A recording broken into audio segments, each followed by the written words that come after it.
오늘 우리에게 주시는 하나님의 말씀은 고린도전서 14장 26절로 40절까지의 말씀입니다. 형제들이여, 그러면 어떻게 해야 하겠습니까? 여러분이 모일 때 각각 찬송도 있고 가르침도 있고 방언도 있고 계시도 있고 통역도 있으니 모든 것은 교회를 이롭게 하기 위해 하십시오. 누가 방언을 하려고 하면 2사람이나 혹은 3사람 정도가 말하되 차례대로 하고 한 사람은 통역을 하십시오. 만일 통역할 사람이 없다면 교회에서는 잠잠히 있고 자신과 하나님께만 말하십시오. 예언하는 사람은 2이나 3이서 말하고 다른 사람들은 그것을 분별하십시오. 만일 앉아있는 다른 사람에게 계시가 내리면 먼저 말하던 사람은 잠잠히 계십시오. 그러면 모든 사람이 한 사람씩 차례로 예언을 할 수 있어 모두가 다 배우고 모두가 다 격려를 받게 될 것입니다. 예언하는 사람들의 영은 예언하는 사람들에 의해 통제를 받습니다. 하나님은 무질서의 하나님이 아니라 평화의 하나님이십니다. 성도들의 모든 교회에서 그렇게 하고 있듯이 여자들은 교회에서 잠잠히 계십시오. 여자들에게는 말하는 것이 허락돼 있지 않으니 율법에서도 말하는 것과 같이 여자들은 복종하십시오. 만일 무엇을 알기를 원한다면 집에서 남편에게 물어보십시오. 여자가 교회에서 말하는 것은 부끄러운 일이기 때문입니다. 하나님의 말씀이 여러분에게서 나왔습니까? 또는 여러분에게만 임했습니까? 만일 누구든지 자신을 예언자나 신령한 사람으로 생각한다면 그는 내가 여러분에게 쓰는 것이 주의 명령임을 아십시오. 만일 누구든지 이것을 인정하지 않으면 그도 인정을 받지 못할 것입니다. 그러므로 내 형제들이여, 예언을 간절히 구하며 방언으로 말하는 것을 막지 마십시오. 모든 일을 적절하게 하고 또 질서 있게 하십시오.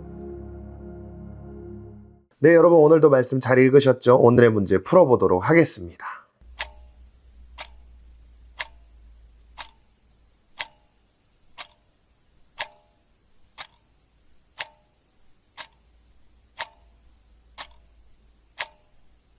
고린도전서를 읽다 보면 당시에 고린도 교회가 얼마나 질서가 무너졌고 어려워졌는지를 알 수 있을 것 같아요. 오늘도 역시 교회 안에 자꾸만 이 은사 때문에 문제가 있었던 것을 알 수 있었는데, 어떤 사람은 방언을 한다고 자랑을 하고 있고 또 예언을 하며 자신이 더 영적인 사람이다, 더 특별한 사람이다, 이렇게 생각을 했다는 거예요. 그러다 보니까 여러분 예배 시간에도 서로 자기 말만 하려고 하고 다른 사람의 이야기는 들으려고 하지 않았던 사람들의 모습을 볼 수 있었는데, 여러분 하나님께 집중해야 할 예배가 점점 더 엉망이 되어가고 있었던 것을 알 수 있습니다. 그래서 바울은 오늘 이렇게 이야기를 하는 거예요. 형제들이여, 그러면 어떻게 해야 하겠습니까? 여러분이 모일 때 각각 찬송도 있고 가르침도 있고 방언도 있고 계시도 있고 통역도 있으니 모든 것은 교회를 이롭게 하기 위해 하십시오. 중요한 건 뭐냐? 다 좋다 이거예요. 방언도 하고 찬송도 하고 계시도 받고 통역도 하고. 그런데 여러분 진짜 중요한 게 뭐라고요? 바로 교회를 이롭게 하기 위해서 하라는 거예요. 그런데 오늘 말씀에서 조금 어려운 구절을 담고 있는 것을 볼 수 있는데요.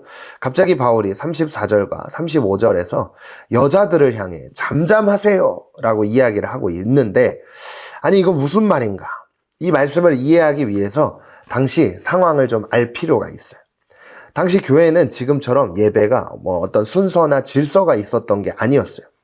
예배 중에도 사람들이 자유롭게 이야기를 하고 토론을 하고 질문도 하고 의견을 말하기도 했었는데요. 그런데 그 과정에서 예배를 방해하고 이 질서를 깨뜨려 버리는 일도 있었던 거예요. 그런데 그 질서들을 무너뜨린 사람들이 바로 여자들이었던 거예요. 고린도 교회 당시 여자들은 지금처럼 어떤 학교를 다니거나 똑똑한 사람들이 아니었죠.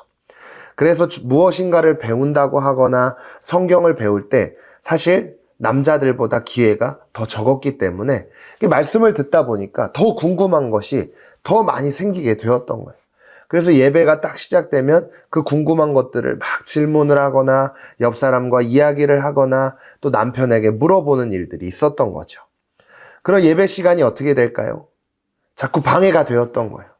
그래서 교회 안에 예배가 엉망이 되고 혼란이 생기기 시작하고 여러 가지의 문제들이 생기기 시작하다 보니 바울은 이야기를 하는 거죠.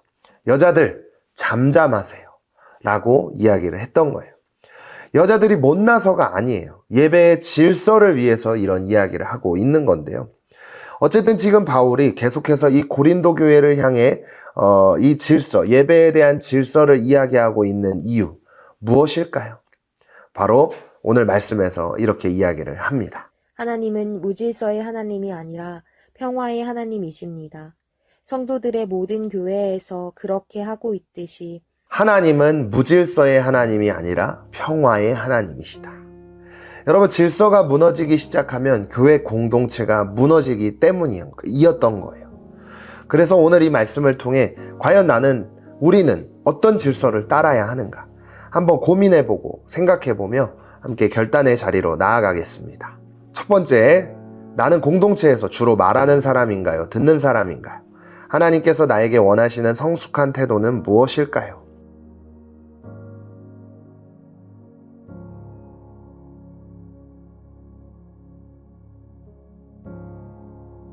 오늘도 말씀을 기억하며 함께 기도하겠습니다. 질서와 평화의 주님, 저를 앞세우는 마음을 내려놓고 주님이 교회에 주신 질서를 잘 지키게 해주세요. 예수님의 이름으로 기도드립니다. 아멘.